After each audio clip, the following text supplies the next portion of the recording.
नमः परमहंस स्वादित चरण कमल चिन्मकरन्दाय भक्तजनमानस निवासाय श्रीरामचन्द्राय कृष्णत्वदीयपदपङ्कजपञ्जरान्ते अद्यैव मे विशतु मानसराजहंसः प्राणप्रयाणसमये कफवातपित्तैः कण्ठाविरोधन कण्ठावरोधन विधौ स्मरणं कुतस्ते नारायणं नमस्कृत्य नरं चैव नरोत्तमं देवीं सरस्वतीं व्यासं ततो जयमुदीरयेत् श्रीलक्ष्मीनाथसमारम्भां नाथयामुनिमध्यमाम् अस्मदाचार्यपर्यन्तां वन्दे श्रीगुरुपरम्पराम् अञ्जनानन्दनं वीरं जानकीशोकनाशनं कपीशमक्षहन्तारं वन्दे लङ्काभयङ्करम् भक्तिभक्त भगवन्त गुरु चतुर्नाम वपुयेक इनके पद वंदन किए नासत विघ्न अनेक श्री श्यामा जू के पद कमल जब लग हृदय नवास श्याम भ्रमर आवत नहीं तब लगता के पास बोले वृंदावन बिहारी लाल की जय भागवत महापुराण की जय सुखदेव भगवान की जय परम मंगलमय परात्पर अखिलेश्वर अचिंत कल्याण गुणगण निधान सर्वेश्वर सर्वाधिपति अकारण करुणा वरुणालय अकारण करुणा कारक सकल जन कल्लशापहारक परात्पर पर ब्रह्म सच्चिदानंद स्वरूप परमपिता परमात्मा श्री राधा गोविंद सरकार राधा रमण बाधा हरण श्री बांके बिहारी लाल उनका यह वांग में शब्द में विग्रह श्रीमद् भागवत महापुराण कोटि कोटि नमन कोटि कोटि प्रणाम इस परम पावन पुराण ग्रंथ पारमहंसों की पावन संहिता को परमाराध्य नंद नंदन यशोदा नंदन वृजन रंजन देवकी नंदन श्याम सुंदर श्री कृष्ण के पाद पद्मों पर कोटसा नमन नतमस्तक वंदन एवं अभिनंदन उनकी आह्लादनी शक्ति प्राण प्रिया जगत वंदनी वृषभानंदनी भासुती जगदीश्वरी बरसाने वाले श्री किशोरी जू के पावन चरण अरविंदों पर कोटसा प्रणति समस्त भूतादिक सिय राम मैं सब जग जानी करहूँ प्रणाम जोरी जुग पानी। हम सबका यह परम सौभाग्य कि भागवत साप्ताहिक कथा सीखने का सद संकल्प विचार लेकर के एक स्थान पर एक साथ जुड़कर इस पावन पुराण श्रीमद् भागवतम की तैयारी कर रहे हैं। कल के दिवस में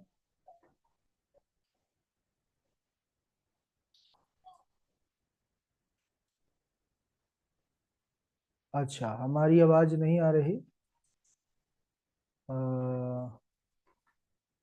मिथिलेश। ब्रेक हो रही है गुरुदेव, ब्रेक हो रहा है। आवाज आवाज ब्रेक हो रही है आपकी। अच्छा अच्छा। अब आ रही गुरु जी क्लियर थोड़ा। हाँ अब आ रही है। पहले थोड़ा अटक अटक के आ रही थी। देखिए बहुत जोरों की बारिश हो रही है तो नेटवर्क जी समस्या तो स्वाभाविक, बहुत जोरों की बारिश हो रही है और सुबह से हो रही है। जी जी।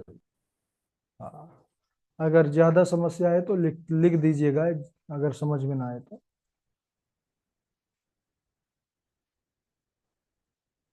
अभी ठीक आ रही है। जी गुरु जी अब ठीक है। क्लियर सर, अभी क्लियर है। ठीक।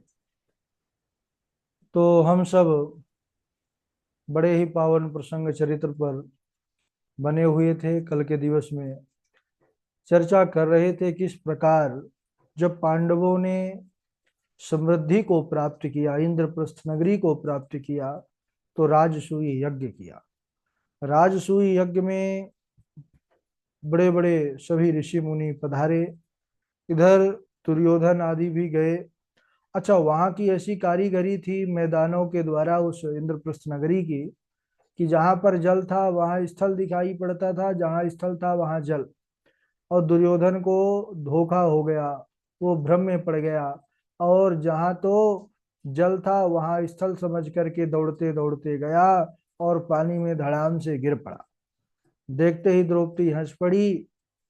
तो वहीं से उसके मन में प्रतिशोध और बदले की भावना कि मैं किस प्रकार से अब इनको नीचा दिखाऊं।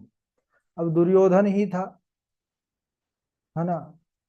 उस दुर्बुद्धि ने फिर जुआ का सहारा लिया, द्यूत क्रीड़ा का आमंत्रण भेजा पांडवों को कि आओ हमारे साथ द्यूत क्रीड़ा करो।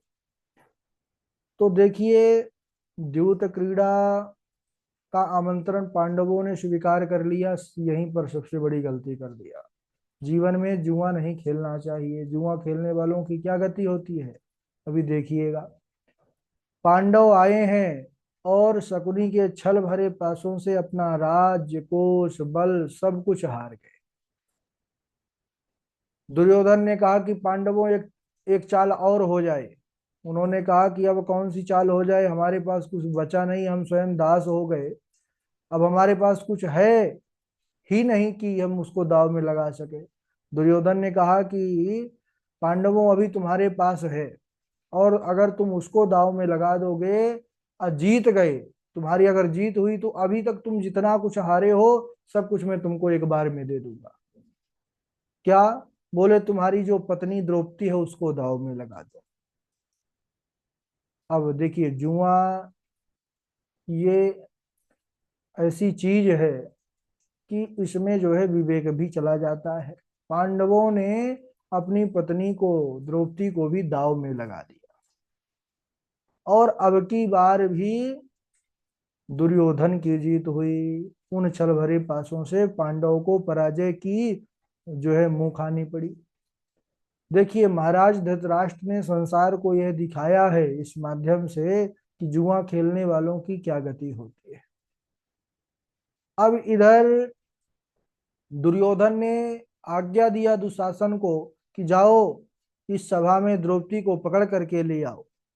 दुशासन गया है, द्रौपदी को पकड़ करके लाने लगा।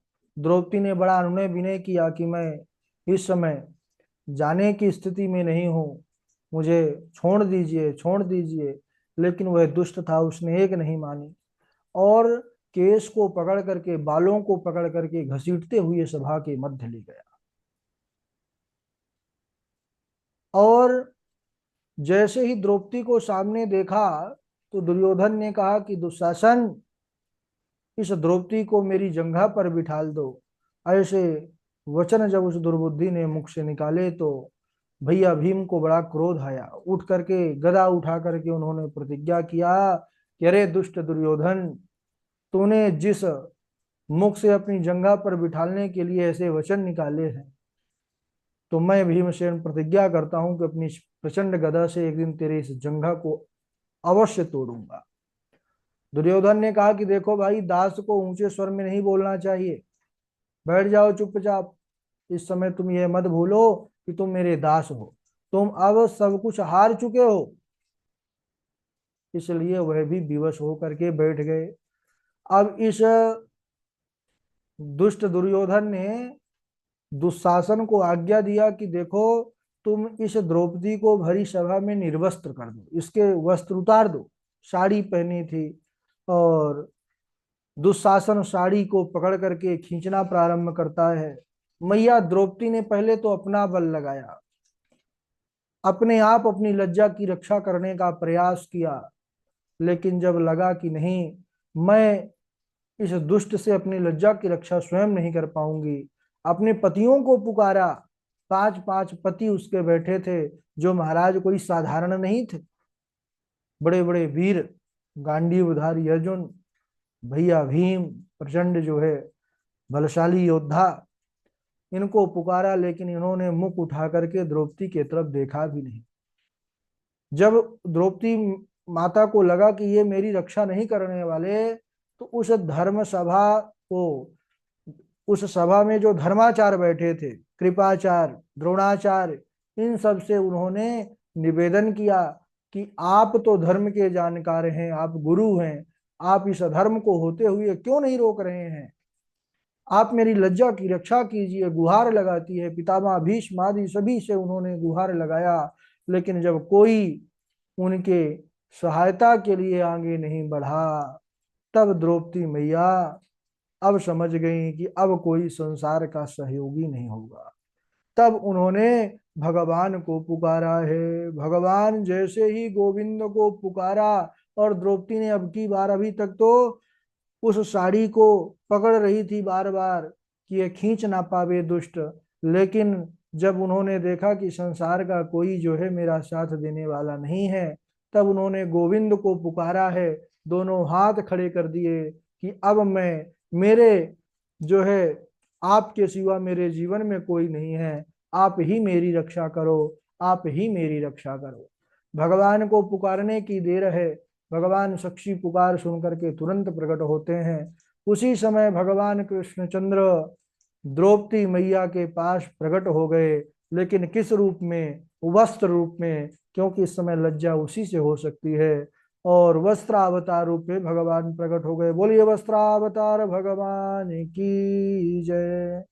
अब वस्त्र रूप में प्रकट हुए हैं। दुशासन है कि साड़ी खींच रहा है, साड़ी खींच रहा है, लेकिन जितनी खींचता है साड़ी कम नहीं हो रही, बढ़ती जा रही है। दुशासन भी चक्कर में पड़ गया कि साड़ी बीच नारी है कि नारी बीच साड़ी है, कि साड़ी की ही नारी है कि नारी की ही साड़ी है। वह सोचने लगा कि अरे, ये नारी ही साड़ी रूप है कि साड़ी की नारी है? जब से मैं खींच रहा हूं यह साड़ी है कि समाप्त होने का नाम नहीं ले रही। देखिए, जिसके रक्षक प्रभु हैं, परमात्मा है, संसार कितना भी बड़ा विरोधी क्यों ना हो, चाहे वह कितना भी बलशाली शत्रु क्यों ना हो, आपका कुछ नहीं बिगाड़ सकता। कहा करे बैरी प्रबल, जो सहाय यदुवीर, 10,000 गज बल थक्यो, घट्यो न 10 गज चीर। कहा करे वैरी प्रबल, कितना भी प्रबल वैरी हो, अगर भगवान सहायक हैं तो फिर कोई जो है आपका बाल बांका नहीं कर सकता। क्यों? 10,000 हाथियों का बल था दुशासन के अंदर, लेकिन 10,000 हाथियों का, एक हाथी का कितना बल होता है विचार करिए। 10,000 हाथियों का कितना बल होगा? और 10,000 हाथियों का बल रखने वाला दुशासन साड़ी खींचते खींचते थक गया, लेकिन साड़ी थी कि समाप्त होने का नाम नहीं ले रही थी। लेकिन भगवान को पुकारा तभी भगवान आए। भगवान इंतजार करते रहते हैं कि देखते हैं, और मनुष्य मानव है कि पहले तो सब एड़ी से लेकर के चोटी तक अपना बल लगा लेता है, जब नहीं आता तब फिर बाद में अंत में राम याद आते हैं, श्याम याद आते हैं। सुनरी मैंने निर्बल के बलराम, सुनरी मैंने निर्बल के बलराम। तब यही याद पंक्ति आती है कि निर्बल के वही हैं। अरे दुशासन की भुजा थकित भई, वसन रूप भय श्याम, सुनरी मैंने निर्बल के बलराम। अपबल तपबल और बाहुबल, चौथा है बलदाम, सूर किशोर कृपा ते सब बल, हारे को हरि नाम। सूर किशोर कृपा ते सब बल, हारे को हरि नाम, सुनरी मैंने निर्बल के बलराम। तो हारे को हरि नाम, डूबते का कोई सहारा नहीं मिलता, केवल हरि ही बचाते हैं, उबारते हैं। भगवान श्री कृष्ण ने भरी सभा में द्रौपदी मैया की लज्जा की रक्षा किया। द्रौपदी जो है कौरवों को श्राप देने लगी, उस समय गांधारी मैया ने निवेदन किया कि श्राप मत दो। इसके बाद पांडवों को 12 वर्ष का वनवास हुआ और 1 वर्ष का अज्ञातवास। 12 वर्ष तो वन में रह करके काटना है और 1 वर्ष छिप करके काटना है। अगर अज्ञातवास के समय आप पकड़े गए, दिख गए, तो फिर पुनः 12 वर्ष का वनवास। पांडवों ने 12 वर्ष तो यहाँ वहां वन में रह करके बड़े कष्ट को सहते हुए उन्होंने महाराज व्यतीत किया 12 वर्ष। इसके बाद जब 1 वर्ष का ज्ञातवास था, तो पांडव वेश बदल करके महाराज विराट के यहाँ शरण लिए। विराट के यहाँ पर गए तो वहां पर सबने अलग अलग कार्य किया। देखिए, समय काल बहुत बलवान है, समय बहुत बलवान है। एक जो चक्रवर्ती सम्राट और इतने बड़े गांडीवधारी अर्जुन है, प्रचंड गदाधारी भैया भीम, लेकिन यहां पर देखिए समय का चक्र देखिए, समय की गति देखिए। आज पांडव भी महाराज विराट के यहाँ पर भेष बदल करके रह रहे हैं। जो महाराज युधिष्ठिर से यह महाराज विराट के सलाहकार बन गए। भैया भीम रसोइये का काम करते थे, खाना पकाते थे। अर्जुन को उर्वशी के द्वारा 1 वर्ष के लिए नपुंसक होने का श्राप मिला था, इसलिए वह बृहन्नला बन करके विराट की ही पुत्री को नृत्य गान की शिक्षा प्रदान करते थे, जिनका नाम था उत्तरा। और जो नकुल सहदेव थे, यह घोड़ों को भूसा चारा देते थे। 1 वर्ष पूर्ण होने में कुछ ही दिन शेष बचे थे कि कीचक की दृष्टि द्रौपदी पर पड़ी। कीचक भी बड़ा बलवान, तो समझ गए कि भेद खुल जाएगा अज्ञातवास का। तो उन्होंने भैया भीम को धीरे से बता दिया, तो भैया भीम ने कीचक को निपटा दिया, कीचक को मार दिया। दुर्योधन को जैसे ही पता चला कि कीचक मारा गया, तो समझ गया कि कीचक जैसे बलवान का जो संहार करने का सामर्थ्य है, मारने का, वह भीम के अंदर ही है। निश्चित ही हो न हो महाराज विराट के यहाँ पर पांडवों ने शरण ले रखी है। तो इधर कौरवों की विशाल सेना विराट नगरी पर आक्रमण करती है। अच्छा, उस कौरवों की सेना को आते देख करके, अब विराट तो थे नहीं, किसी कार्य से बाहर गए हुए थे, तो विराट के पुत्र उत्तर युद्ध करने आए सारथी अर्जुन को बना करके। जब उत्तर युद्ध करने आए, विशाल कौरवों की सेना देख करके उत्तर कांपने लगा, भागने लगा युद्ध से, कि महाराज मैं इनसे तो युद्ध कर नहीं पाऊंगा। तब अर्जुन अपना परिचय देते हैं, गांडीव उठाते हैं, अकेले ही संपूर्ण कौरवों की सेना को परास्त करते हैं। इसके बाद महाराज विराट को पता चला कि यह तो पांडव हैं, वीर पांडवों ने हमारे यहाँ पर दास बन करके निवास किया। उनको बड़ी आत्मग्लानि हुई। महाराज युधिष्ठिर से उन्होंने क्षमा मांगी और अर्जुन से उन्होंने कहा कि आप मेरी पुत्री से विवाह कर लीजिए। उन्होंने कहा देखिए, यह मेरी पुत्री के समान है, मेरे पुत्र अभिमन्यु से आप इनका विवाह कीजिए। तो उत्तरा का धूमधाम के साथ विवाह अभिमन्यु के साथ हुआ।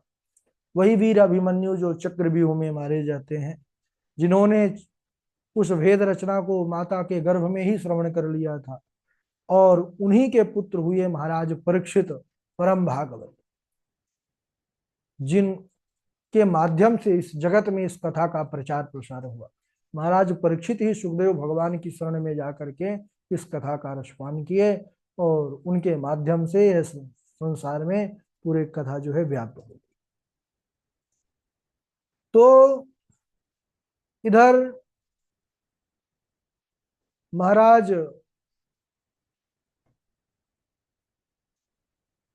विराट उनका स्वागत सत्कार करते हैं। इसके बाद भगवान श्री कृष्ण आए।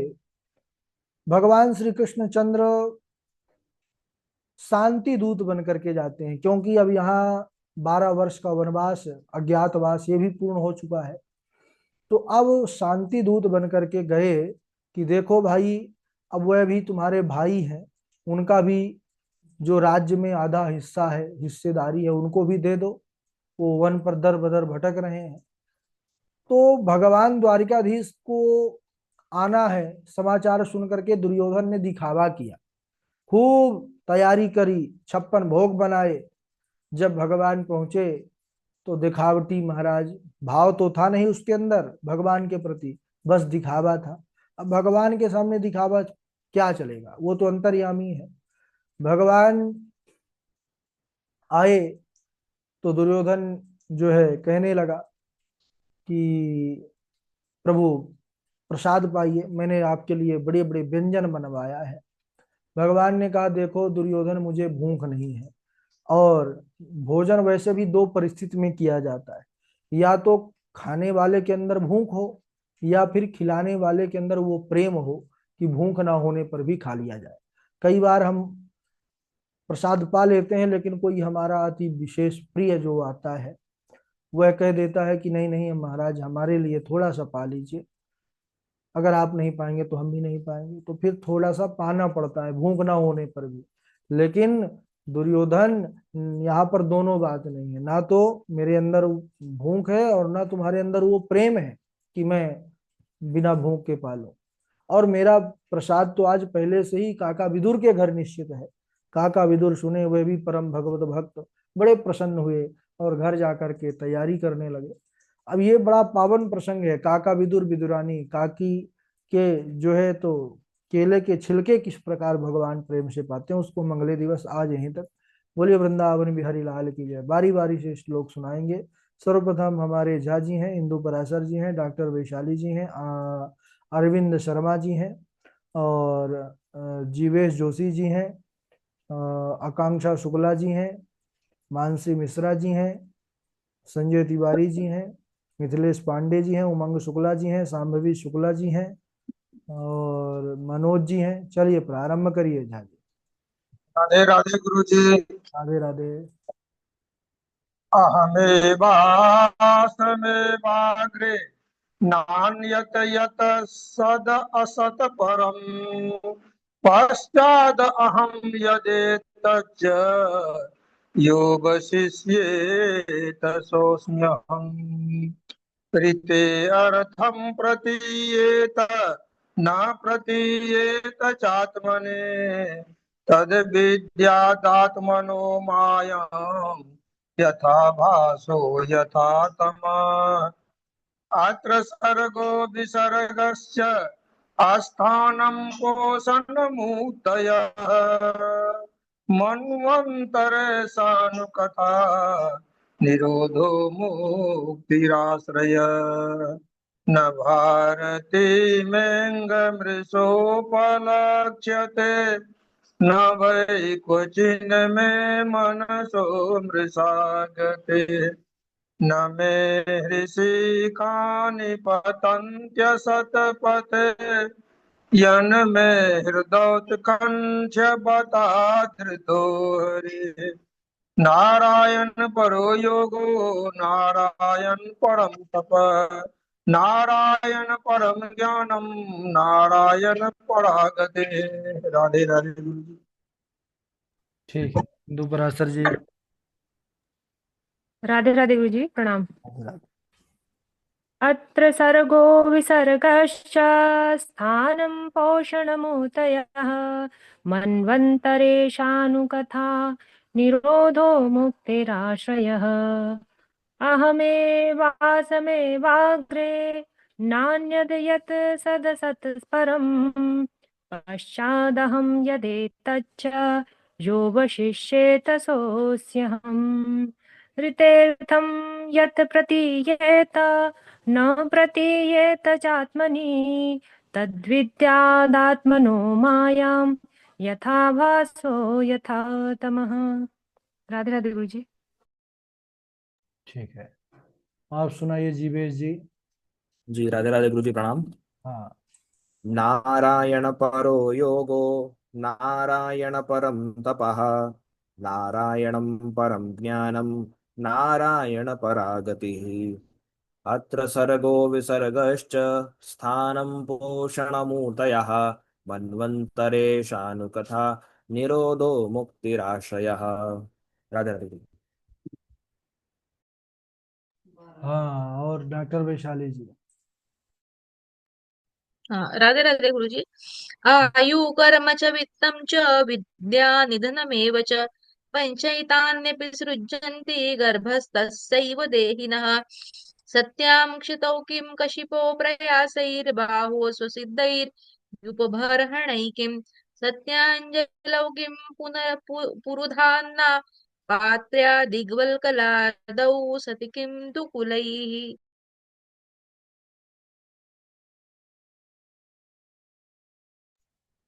ठीक है, इनके बाद आप सुनाइए मनोज जी।